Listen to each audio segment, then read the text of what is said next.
Beer, beer, beer, beer, beer, beer.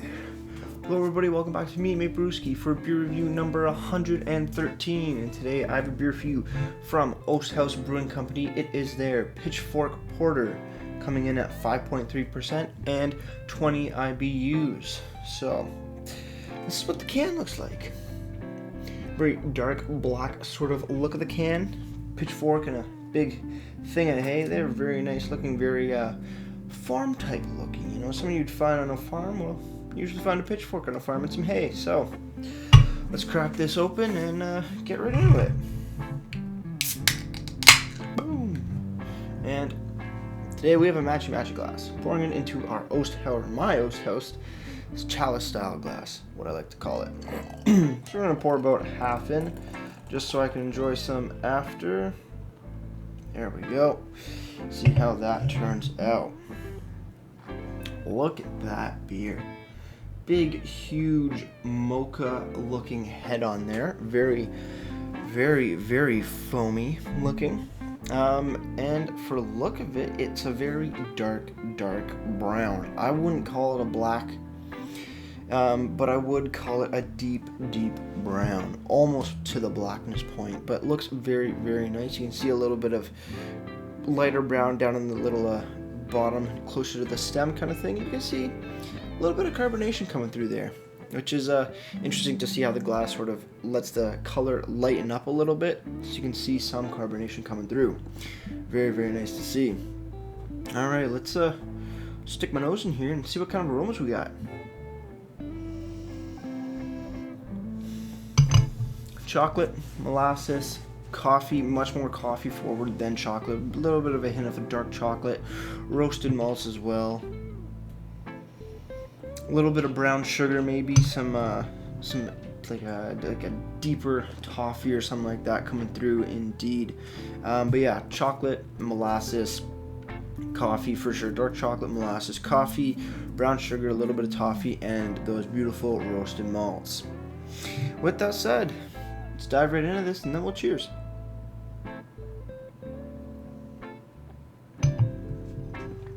That is nice. That is really, really nice. Smooth. Nice little bit of chocolate in there. Comes to more of a milk chocolate, or a half and half of milk and dark chocolate flavors, with a nice, not a black coffee flavored, sort of like a, what'd you call them? Oh yeah, sort of like a black coffee with maybe a little bit of cream. I don't know, that wouldn't be black coffee now, would it? But it has a bit of a sweetness to it, and I think that's the chocolate, and it does have that molasses and brown sugar flavor, in my opinion, coming off it as well. So let's continue on drinking and see what else we got. Cheers, everybody.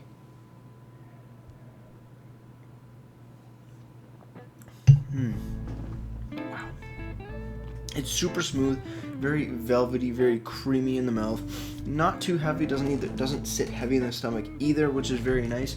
I know some porters and stouts can do that, but this one's very easygoing, and it's just velvety smooth. A little bit of carbonation there as well on the mouthfeel. Nothing too much, it's just right for the style. Not flat like a nitro, because, well, it's not a nitro, but it's still very smooth, easygoing, a lower carbonation, perfect for this style of beer.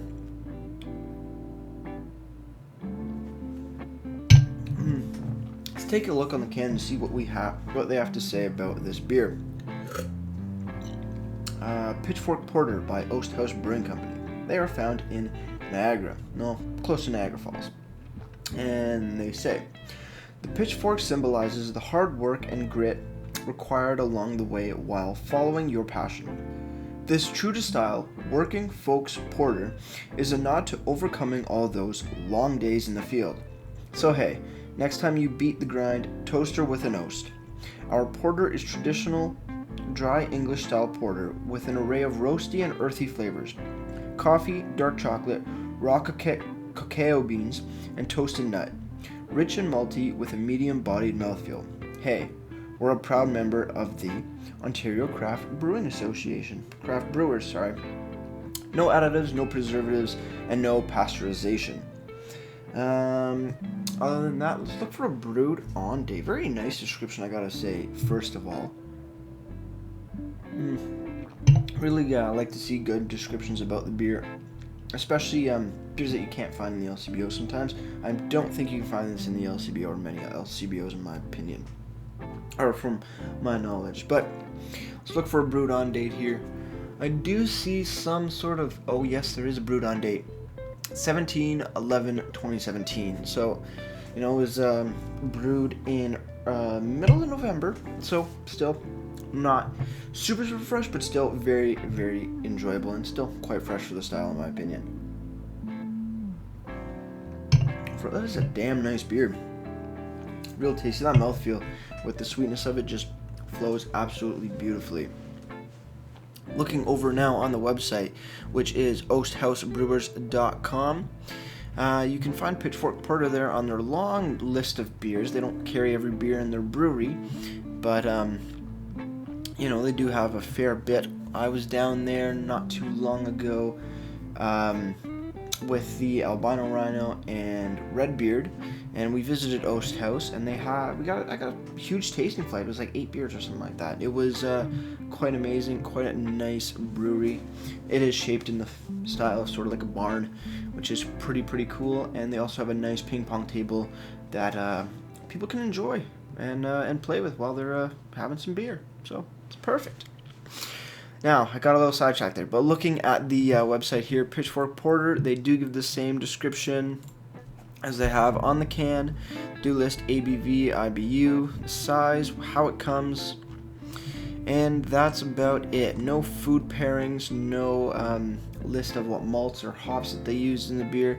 A little bit of a bummer in my opinion, but hey, what can you do, right? Now, moving over to Beer Advocate, the BA score for Pitchfork Porter is 3.56 out of 5, so a good rating. Yeah, I'm not gonna be reading any more reviews off Beer Advocate because I'll put a link in the description and you guys can do that, and it just makes the videos a little bit shorter, a little bit easier to manage. So with all that said, now that we have the website down, we looked at the can, and we've been drinking this beer, we're down to our final sip. So let's wrap this up. Cheers, everybody.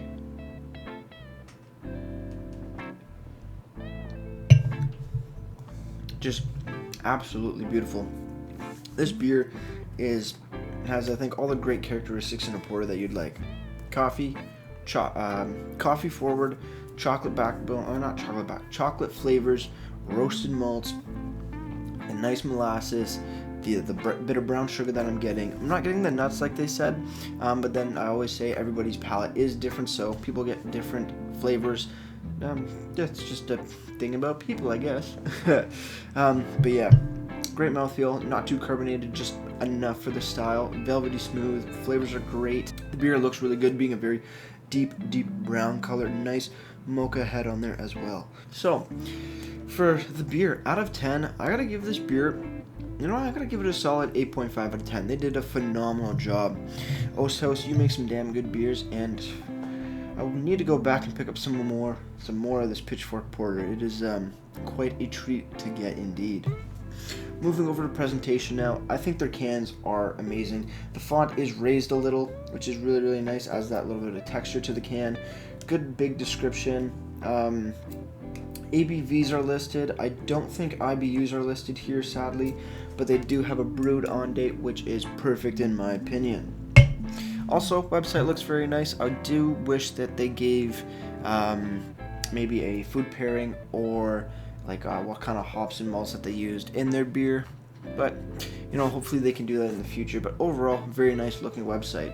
So with that said, presentation, I gotta give it a solid what am I looking for? 8.5 as well. So overall, this is a solid 8.5 beer out of 10 in my opinion, presentation and beer wise. So with that said, we're just about to wrap this up. So if anybody has any comments, questions, reviews you want me to do in the future, you can leave all that information down in the comment box below. Go ahead, like the video, go ahead, subscribe to my channel if you please. And yeah, that'll do it for me, mate Brewski, and like I always say, crack a beer and enjoy. Cheers.